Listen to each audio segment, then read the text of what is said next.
Picture this. You're standing at the edge of Hollywood in 1927, watching as an entire empire crumbles overnight. The greatest stars of cinema, adored by millions, worshipped like gods, are lining up outside studio offices, terrified. Not of scandal. Not of age. But of something far more sinister. Their voices. In just 3 years, from 1927 to 1930, 75% of silent film actors would see their careers evaporate like morning fog under the California sun. The microphone had arrived, and it was the most ruthless audition Hollywood had ever conducted. But here's what they don't tell you in film school, and what makes this story absolutely fascinating. Some stars didn't just survive this apocalypse. They became bigger, more powerful, more legendary. Against all odds, while their contemporaries crashed and burned, a select few rose from the ashes of the silent era and conquered the talkies with even greater force. This is their untold story. The story of Hollywood's most incredible survivors, the stars who refused to be silenced when silence ended. The year is 1927, and if you walk down Hollywood Boulevard on any given evening, you'd witness something magical. Movie palaces glittered like jewels, their marquees blazing with names that commanded absolute devotion. Charlie Chaplin, Mary Pickford, Douglas Fairbanks, Gloria Swanson.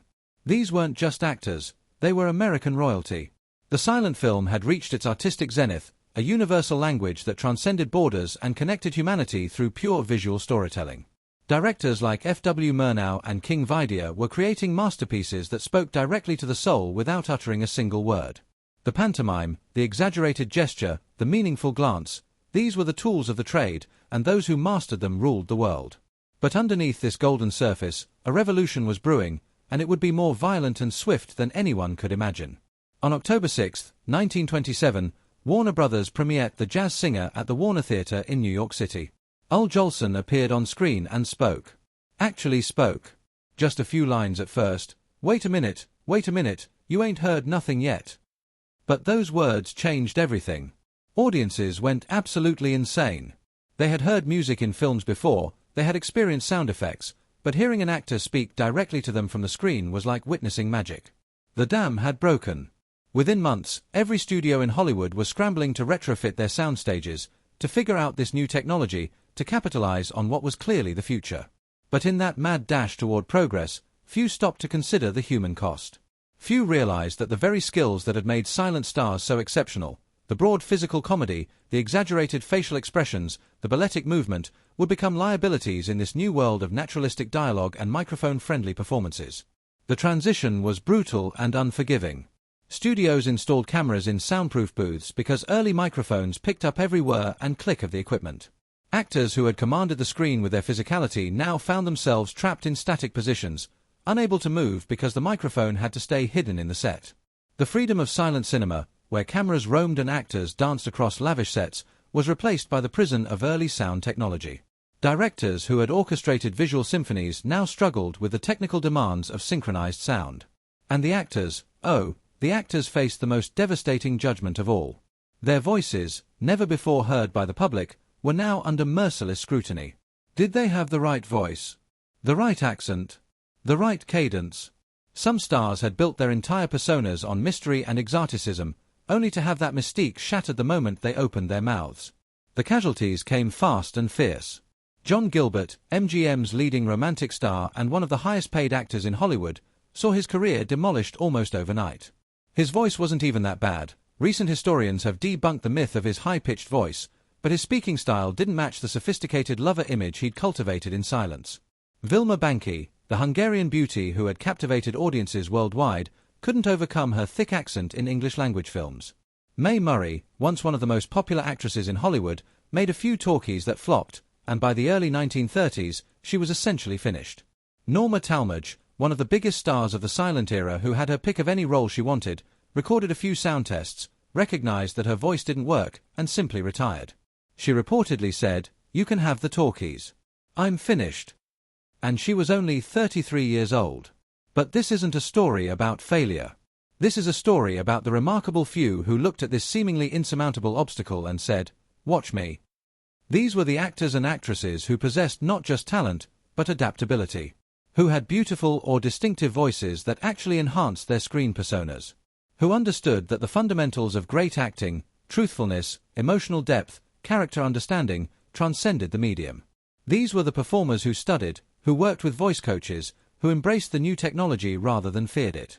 And in doing so, they didn't just continue their careers, they reached heights that their silent film success had only hinted at. Let's start with perhaps the most iconic survivor of them all, Greta Garbo. The Swedish Sphinx. The divine Garbo. Even before the Talkies arrived, Garbo was already a phenomenon. Brought to America by MGM's legendary executive Louis B. Mayer after being discovered by director Marit Stiller in Sweden, Garbo made an immediate impact with her exotic beauty and mysterious persona. Her silent films, The Torrent, Flesh and the Devil, Love, A Woman of Affairs, had established her as one of cinema's great tragic heroines. She had this remarkable ability to communicate complex emotions with just her face, her eyes conveying depths of passion and melancholy that made audiences weep. Her chemistry with John Gilbert in their silent collaborations was electric, legendary, the stuff of Hollywood mythology. But when the Talkies came, MGM executives were terrified. What if her Swedish accent ruined everything? What if audiences rejected her voice? They needn't have worried. MGM delayed Garbo's talking debut until 1930, carefully choosing Anna Christie as her first sound film, a role where she played a Swedish woman, so the accent was actually appropriate. The publicity campaign was genius. Garbo Talks, proclaimed the posters, building anticipation to a fever pitch. And when audiences finally heard her speak, that low, husky, slightly accented voice, they were mesmerized. Far from being a liability, her voice added another layer to her mystique. It was distinctive, sensual, world-weary, perfectly matching the sophisticated, melancholic characters she portrayed. Her first line in the film, "Gimme a whiskey, ginger ale on the side, and don't be stingy, baby," became instantly iconic. The film was a massive hit, earning Garbo one of her 2 Best Actress Oscar nominations that year. She was also nominated for Romance, released the same year. Her voice worked so perfectly that it actually enhanced her legend. She wasn't just a beautiful face anymore, she was a complete artist, and her sound films throughout the 1930s cemented her status as one of the greatest actresses of all time. What made Garbo's transition so successful? It was partly luck, having a voice that happened to work beautifully on film. But it was also intelligence. Garbo understood her screen persona and chose roles that complemented it.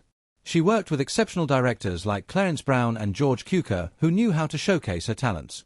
She maintained the air of mystery that had made her famous, rarely giving interviews, staying out of the Hollywood social scene, becoming even more enigmatic. Films like Grand Hotel, Queen Christina, Anna Karenina, Camille, and Ninotchka showcased her range and proved that she could handle everything from tragic romance to sophisticated comedy. In Ninotchka, directed by Ernst Lubitsch in 1939, she even showed a gift for light comedy, and the film was marketed with another brilliant tagline, "Garbo laughs." By the end of the 1930s, Garbo wasn't just a survivor of the transition to sound, she was an even bigger star than she had been in the silent era. Now let's talk about Joan Crawford. Here's an actress whose entire career is a testament to reinvention and survival. Crawford started in silent films in the mid-1920s with bit parts and dance sequences. She embodied the flapper spirit, young, energetic, modern, a bit wild. Her breakthrough came with Our Dancing Daughters in 1928, a silent film that captured the spirit of the jazz age and made her a star. She was the quintessential flapper, representing the new American woman who drank, danced, and lived life on her own terms. When sound came in, many wondered if Crawford could make it. She had energy and screen presence, sure, but could she act with dialogue? Could she handle dramatic material? Crawford answered those questions emphatically. Not only did she transition successfully, she evolved into one of Hollywood's most durable and versatile stars. Her early talkies showed she could indeed handle dialogue, and more importantly, she could sing and dance, which was crucial in the early 1930s when movie musicals were all the rage. But Crawford didn't rest on her laurels. She studied acting seriously, worked on her craft, and gradually moved from flapper roles to more substantial dramatic parts. By the mid-1930s, she was one of MGM's top stars, playing strong, independent women who fought for what they wanted. Films like Grand Hotel, where she starred alongside Garbo, The Women, Strange Cargo, and her 8 collaborations with Clark Gable solidified her position. Her pairing with Gable was particularly electric. The King and Queen of Hollywood, they called them, and their chemistry lit up the screen in films like Possessed, Dancing Lady, and Chained. What's remarkable about Crawford is her longevity. While many silent stars faded by the mid-1930s, Crawford kept evolving. When MGM didn't renew her contract in the early 1940s, labeling her box office poison, Crawford refused to accept defeat. She moved to Warner Brothers and won the Academy Award for Best Actress for Mildred Pierce in 1945, completely resurrecting her career. She continued working successfully through the 1950s and even into the 1960s with horror films like Whatever Happened to Baby Jane. Crawford's career wasn't just about surviving the transition to sound, it was about constant reinvention, about refusing to be put in a box, about adapting to whatever the industry demanded. She wasn't the most naturally gifted actress, but she worked harder than anyone, and that work ethic carried her through decade after decade of changing Hollywood trends. Then we have the dynamic duo who arguably had the smoothest transition of all, Stan Laurel and Oliver Hardy. Here's what's fascinating about Laurel and Hardy: their comedy was so fundamentally visual and physical that you'd think sound would hurt them. Their silent shorts are masterpieces of slapstick timing, with elaborate destruction sequences and perfectly choreographed bits of business. The classic Laurel and Hardy formula, Ollie's pompous bluster constantly deflated by Stan's innocent obliviousness, leading to ever-escalating disasters, worked beautifully in silence. So when sound came in, there was legitimate concern. Would talking ruin their magic? Instead, sound enhanced it. Laurel and Hardy discovered that dialogue could be another tool in their comedic arsenal. Oliver Hardy's exasperated catchphrase, "Well, here's another nice mess you've gotten me into," became iconic. Stan Laurel's confused whimpering and Oliver Hardy's pompous explanations added new dimensions to their characters. They understood instinctively that sound comedy required different timing than silent comedy, and they adjusted beautifully. Their voices matched their physical appearances perfectly. Laurel's slightly higher, befuddled tone and Hardy's deeper, more authoritative voice created a perfect contrast. They also brilliantly used sound effects as comedy tools, incorporating crashes, bangs, and perfectly timed musical cues into their routines. Their talkie shorts in the late 1920s and early 1930s are just as beloved as their silent work. Films like The Music Box, which won an Academy Award for Best Live-Action Short Film in 1932, Helpmates, County Hospital, and Toad in a Hole showed they had lost none of their genius.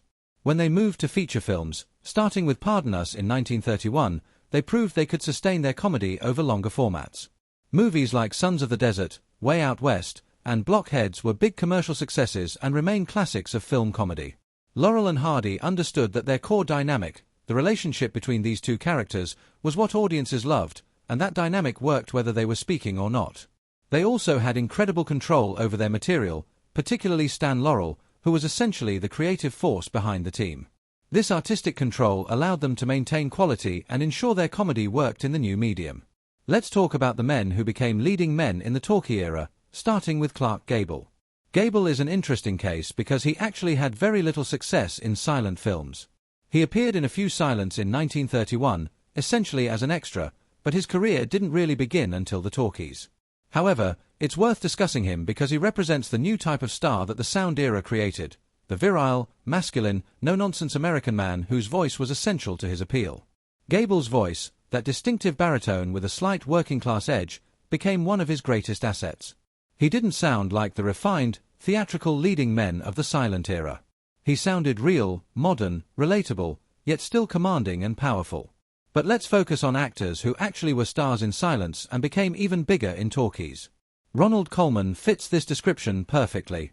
Colman was already a successful silent film star, known for romantic and adventure roles in films like Beau Geste, The White Sister, and The Winning of Barbara Worth. He was handsome, sophisticated, and had that quality of gentle nobility that audiences loved. When sound came, there was no question that Colman would succeed. His beautiful, mellifluous voice with its British accent was an enormous asset. In fact, his voice might have been the most perfect voice in all of early talkies. It was cultured, warm, masculine but refined, and it recorded beautifully on the primitive early sound equipment. Colman's first talkie, Bulldog Drummond in 1929, was a big hit and earned him his first Oscar nomination for Best Actor. Throughout the 1930s, he was one of Hollywood's most prestigious leading men, starring in classics like A Tale of Two Cities, Lost Horizon, The Prisoner of Zenda, and If I Were King. His voice allowed him to play sophisticated, articulate characters, gentlemen, intellectuals, aristocrats, with complete believability. In 1947, he finally won the Academy Award for Best Actor for his brilliant double role in A Double Life, playing an actor whose performance as Othello begins to overtake his real personality. Colman's career is a perfect example of how the right voice could actually expand an actor's range and opportunities.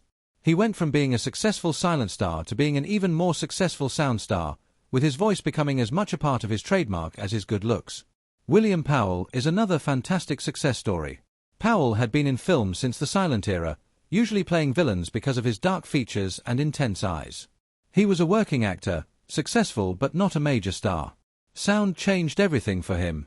Powell had one of the most distinctive voices in Hollywood, sophisticated, urbane, slightly sardonic, with impeccable diction and timing. That voice transformed his career. Suddenly, he wasn't playing heavies anymore. He was playing debonair, witty, sophisticated men, detectives, playboys, men about town.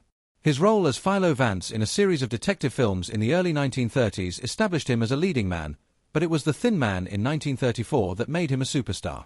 The Thin Man, based on Dashiell Hammett's novel, paired Powell with Myrna Loewy as Nick and Nora Charles, a wealthy, witty, cocktail-swilling detective couple who solve murders while trading sophisticated banter.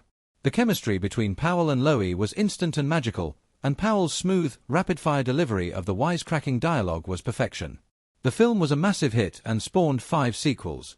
Powell received 3 Academy Award nominations during the 1930s for The Thin Man, My Man Godfrey, and Life with Father, and he became one of the most popular and highest-paid actors in Hollywood. His career is a remarkable example of how sound didn't just allow certain actors to continue, it allowed them to find their true calling. Powell's talents were wasted on silent villains. Sound revealed him to be a brilliant comedian and romantic lead. He literally became a star because of his voice. Gary Cooper is another actor who became significantly bigger in the talkie era.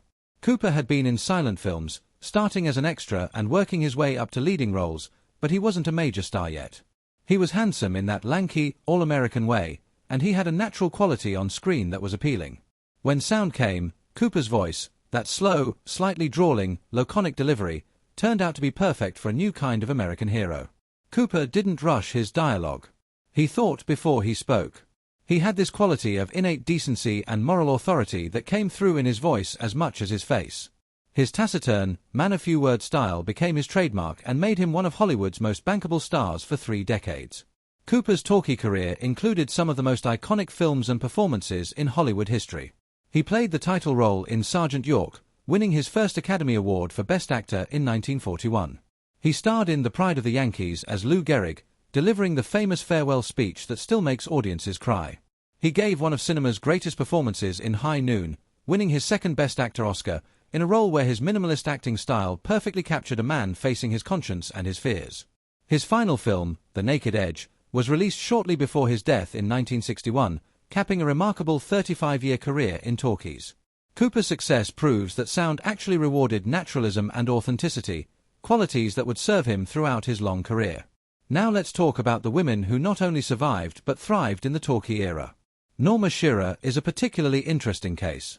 Shearer had been a successful silent film star at MGM, often playing virtuous, refined characters. She also happened to be married to Irving Thalberg, MGM's legendary head of production, which gave her access to the best scripts and directors. When sound came, Shearer was determined to succeed, and she approached the transition with typical thoroughness. She took voice lessons. She worked on her diction and breathing. Her brother, Douglas Shearer, was MGM's sound engineer, which gave her additional insight into how the new technology worked. Shearer's first major talking role in The Trial of Mary Duggan in 1929 was a success, and she quickly established herself as one of the premier dramatic actresses of the talkie era. She wasn't afraid to play complex, sometimes unsympathetic characters. In The Divorcee, 1930, she played a woman who responds to her husband's infidelity by having her own affairs, scandalous material that won her the Academy Award for Best Actress. She starred in the elaborate MGM production of Romeo and Juliet in 1936, she played the scheming Elizabeth Barrett in Marie Antoinette in 1938, and she received Oscar nominations for Their Own Desire, A Free Soul, The Barretts of Wimpole Street, Romeo and Juliet, and Marie Antoinette. Between 1929 and 1938, Shearer received 6 Academy Award nominations and won once, a remarkable track record.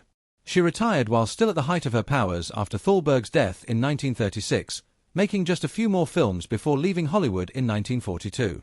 Shearer's career demonstrates that being smart, being prepared, and having the courage to take on challenging roles could lead to even greater success in the talkie era.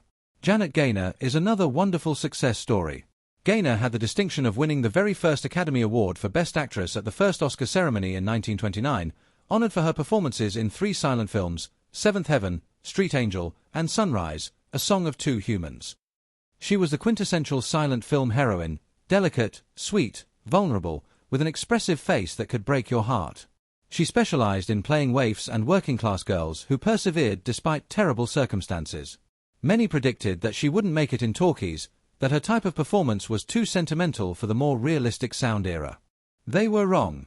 Gaynor transitioned beautifully to sound and remained a top box office draw throughout the early 1930s.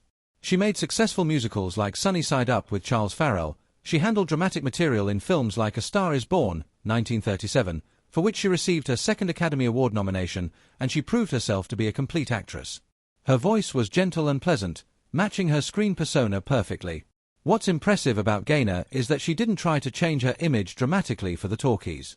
She remained true to the qualities that had made her a star: sincerity, vulnerability, warmth, and audiences continued to respond to those qualities whether she was speaking or not.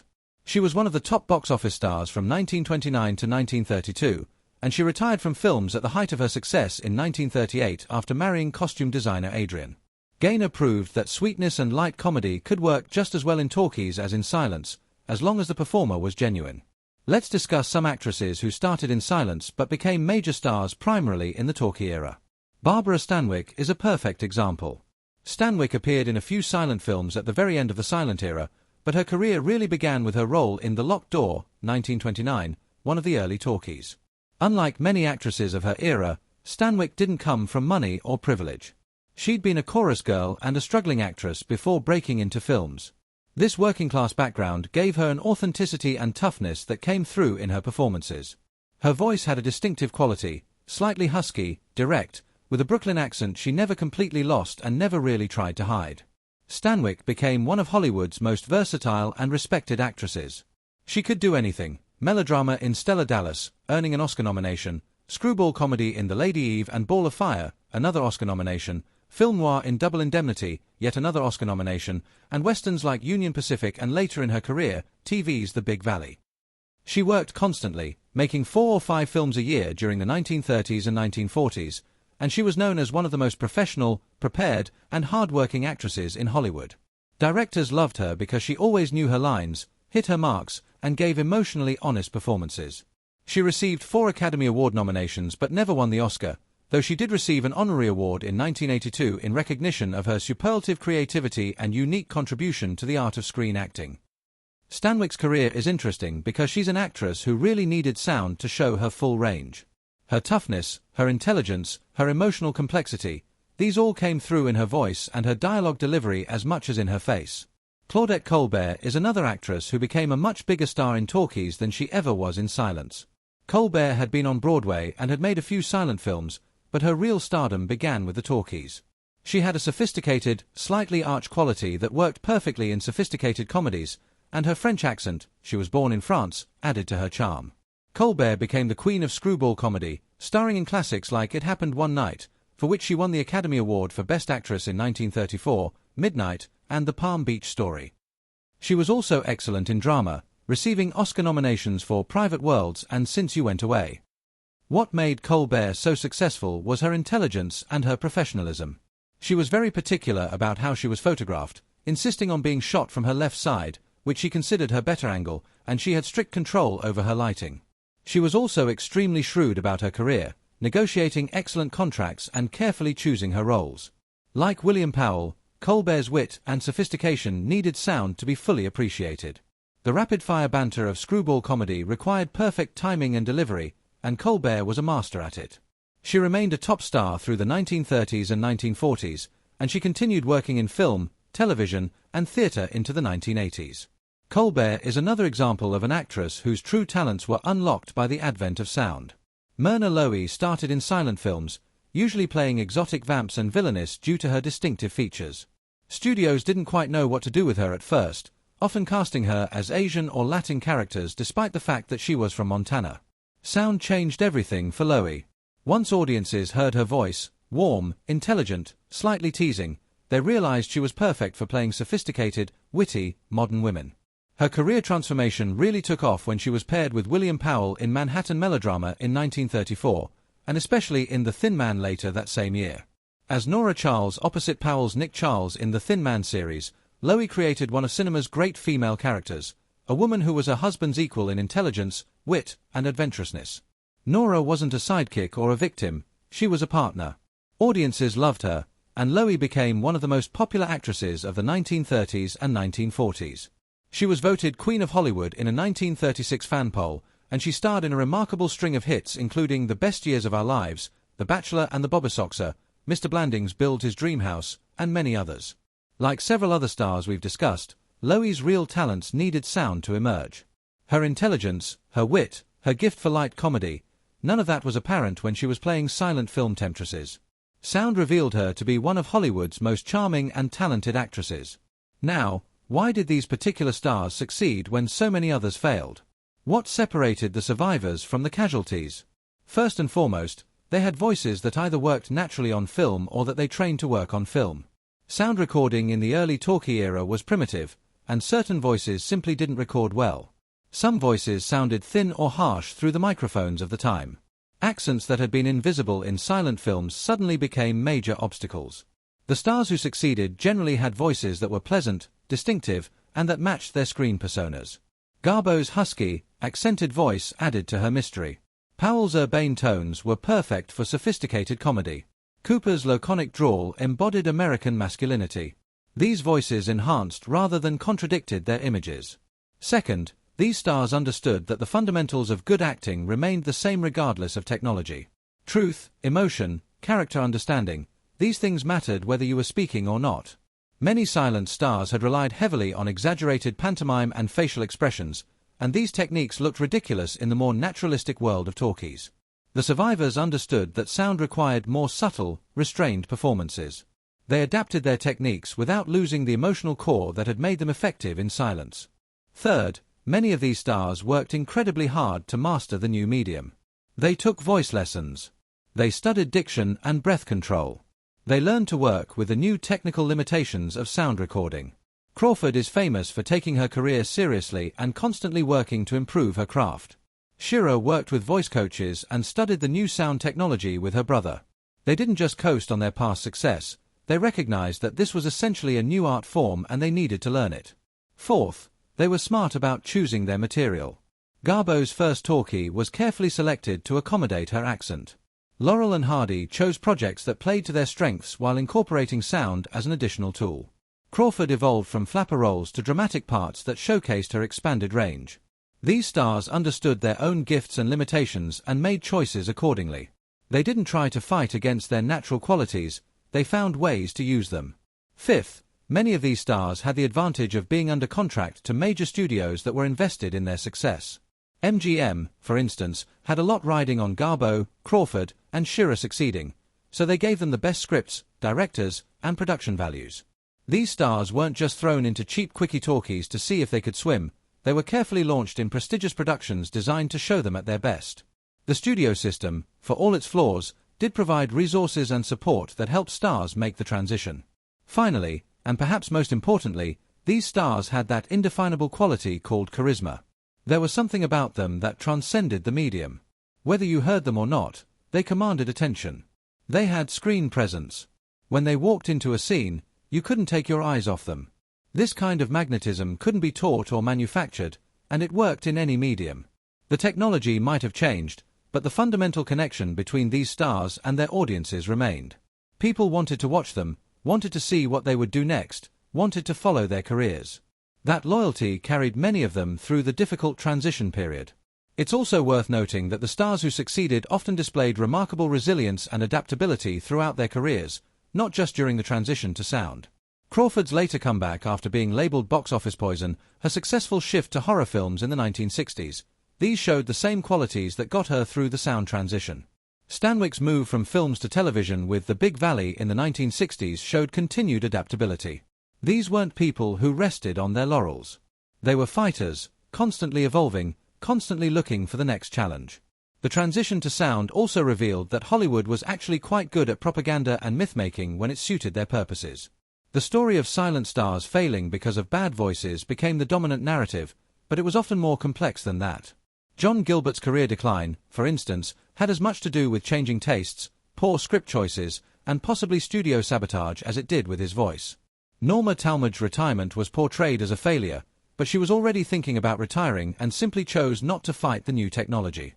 Clara Bow's career decline had more to do with personal scandals and mental health issues than her voice. Hollywood created this narrative of the talkies as a ruthless killer of silent stars because it made for good drama, but the reality was more nuanced. What's really interesting is how the aesthetic of cinema changed with sound. Silent cinema had developed into a truly sophisticated art form by the late 1920s. Directors like Murnau, Eisenstein, Lang, and Vidier were creating works of incredible visual beauty and complexity. The camera moved with incredible fluidity. Editing rhythms had become incredibly sophisticated. Actors had learned to convey subtle emotions through gesture and expression. Then sound came along and, in many ways, set cinema back several years. Early talkies were often static, stage-bound, visually uninteresting. The technology dictated everything: microphones hidden in flower vases, cameras trapped in soundproof booths, actors unable to move freely. It took several years for directors and cinematographers to figure out how to make sound films that were as visually dynamic as silent films had been. The stars who succeeded during this transitional period often appeared in films that weren't aesthetically as sophisticated as the best silent films. But they compensated with their voices, their personalities, their star power. Audiences were so excited by the novelty of sound that they forgave the visual limitations. And gradually, as technology improved and filmmakers learned to work with sound rather than being enslaved by it, movies got better. By the mid-1930s, Hollywood was producing films that combined the visual sophistication of the late silent era with the added dimension of sound. Movies like Mutiny on the Bounty, A Tale of Two Cities, Camille, The Awful Truth, Bringing Up Baby, these films were cinematically dynamic and brilliantly written and performed. The stars who had successfully made the transition were now appearing in movies that were superior to almost anything from the silent era, simply because they had more tools at their disposal. It's also fascinating to consider what was lost in the transition. Silent cinema was a universal language. A Chaplin film could play in Tokyo, Paris, New York, and Buenos Aires without any changes. The visual storytelling transcended linguistic barriers. Sound made cinema more parochial in some ways, creating clear language boundaries. Hollywood's dominance of world cinema became even more pronounced because English-language talkies had the biggest market. Some of the poetry and visual elegance of silent cinema was lost, replaced by a new emphasis on dialogue and verbal wit. Certain types of stories, the grand, sweeping, romantic epics that played beautifully in silence, became more difficult to pull off. The exaggerated pantomime style of silent comedy, perfected by Chaplin and Keaton, became dated overnight. Sound brought tremendous gains, but it wasn't without costs. The stars who became even bigger in the talkies often had to sacrifice some of what had made them special in silence. Garbo's mystique was partly built on her silent inscrutability. Once she talked, she became slightly more ordinary, slightly more human. But she was smart enough to maintain that mystique in other ways, through her reclusiveness, her refusal to play the Hollywood game, her careful choice of roles. Joan Crawford lost some of her wild flapper energy in the transition to more sophisticated dramatic roles, but she gained depth and range.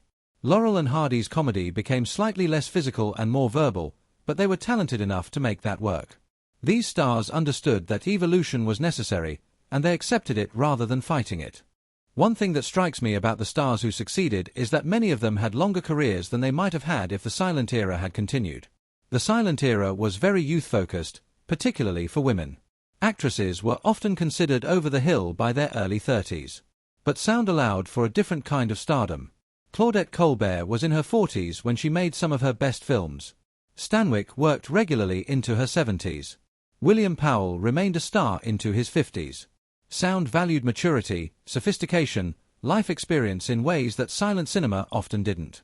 The ability to deliver complex dialogue, to convey subtle emotions through vocal inflection, to project intelligence and wit, these things often improved with age. So paradoxically, while the transition to sound ended many careers prematurely, it actually extended others. Let's also talk about the economic context of the transition. The jazz singer premiered in 1927, just 2 years before the stock market crash of 1929 that triggered the Great Depression. Hollywood actually did relatively well during the Depression. People needed escapism, and movies were a cheap form of entertainment. But the economic crisis did affect which types of movies got made and which stars succeeded.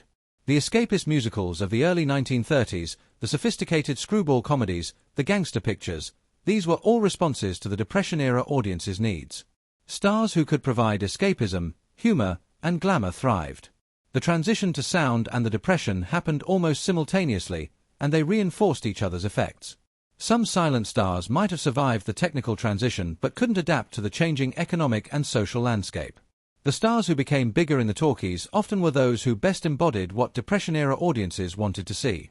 The story of silent film stars who became even bigger in the talkies is ultimately a story about adaptability, talent, intelligence, and luck. It's about recognizing when the world is changing and having the courage and skill to change with it. It's about not being defined by one medium or one era. These stars looked at the greatest technological disruption in cinema history and saw opportunity rather than threat. They worked harder, studied more, took risks, and ultimately succeeded beyond even their silent film glory. Their legacy is profound. They proved that true stardom transcends technology. They showed that the fundamentals of great acting, truth, emotion, connection with the audience, remain constant even as the medium evolves. They demonstrated that a career could have multiple acts, that reinvention was possible, that adaptability was just as important as talent. They also gave us some of the greatest performances in cinema history. Garbo in Camille, Crawford in Mildred Pierce, Powell and Lowy in The Thin Man, Cooper in High Noon, Stanwyck in Double Indemnity. These performances are eternal. They represent the best of what cinema can be, and they wouldn't exist if these stars hadn't successfully navigated the treacherous waters of the transition to sound. Today, we're living through our own technological transitions in cinema and entertainment. Digital filmmaking replaced film. Streaming is challenging theatrical exhibition. AI and virtual production are changing how movies are made. In 100 years, people might look back at our era and wonder which stars and filmmakers successfully adapted to these changes and which didn't. The lessons from the silent to talkie transition remain relevant. Adapt or die. Play to your strengths. Work harder than everyone else. Stay true to your core appeal while evolving with the times. Choose your projects wisely. Never stop learning. These principles helped Garbo, Crawford, Powell, Stanwyck, and the others survive and thrive. They'll help today's stars navigate whatever changes are coming next. The stars who became even bigger in the talkies weren't necessarily the biggest stars of the silent era. Chaplin, Pickford, Fairbanks, the United Artists royalty, all saw their careers decline or end with sound. But Garbo, Crawford, Laurel and Hardy, Powell, Colman, Cooper, Stanwyck, Colbert, Lowy, they all reached greater heights in the talkie era. This suggests that it wasn't about past success predicting future success. It was about having the specific skills and qualities that the new medium required.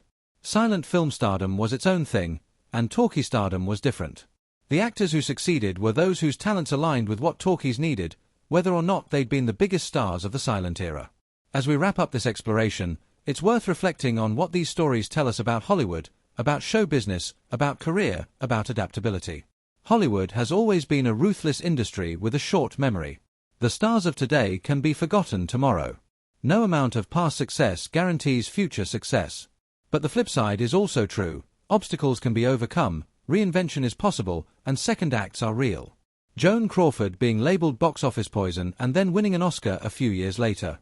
William Powell going from silent villain to sophisticated leading man. Barbara Stanwyck becoming a TV Western star in her 60s. These stories are inspiring because they show that careers aren't linear, that setbacks aren't permanent, that talent and determination can overcome tremendous obstacles. The transition from silence to talkies was one of the most dramatic and brutal periods in Hollywood history. It destroyed careers that had taken years to build. It exposed the cruel reality that the skills that had made actors successful in one era could become liabilities in the next. But it also revealed who truly had what it took to be a star. Voices mattered, yes, but so did intelligence, adaptability, work ethic, and that indefinable quality of charisma that connects with audiences regardless of medium. The stars who became even bigger in the talkies had all of these qualities. They looked at the microphone not as a threat but as a new tool, another way to connect with audiences, another dimension to explore. And in doing so, they created legacies that extend far beyond the silent era, beyond even the talkie era, into the permanent pantheon of cinema history. So the next time you watch a classic film from the 1930s or 1940s, remember the journey those stars took to get there. Remember that Garbo was terrified her accent would ruin her career. Remember that Crawford evolved from a flapper to one of Hollywood's great dramatic actresses. Remember that William Powell became a star at 41, an age when many actors are considered past their prime. Remember that Laurel and Hardy could have disappeared like so many other silent comedians but instead adapted and thrived. These weren't just lucky accidents. These were hard-won victories, the result of talent, yes, but also courage, intelligence, adaptability, and relentless determination. They didn't just survive the transition to sound. They conquered it. They became legends. And their stories continue to inspire anyone facing their own transitions, their own technological disruptions, their own moments of adapt or die. Because if Garbo could talk, if Crawford could transform, if Powell could reinvent himself at 41, then anything is possible. That's the real lesson of the silent film stars who became even bigger in the talkies. Not just that they succeeded, but that they showed us how success is possible even when the entire world seems to be changing underneath your feet.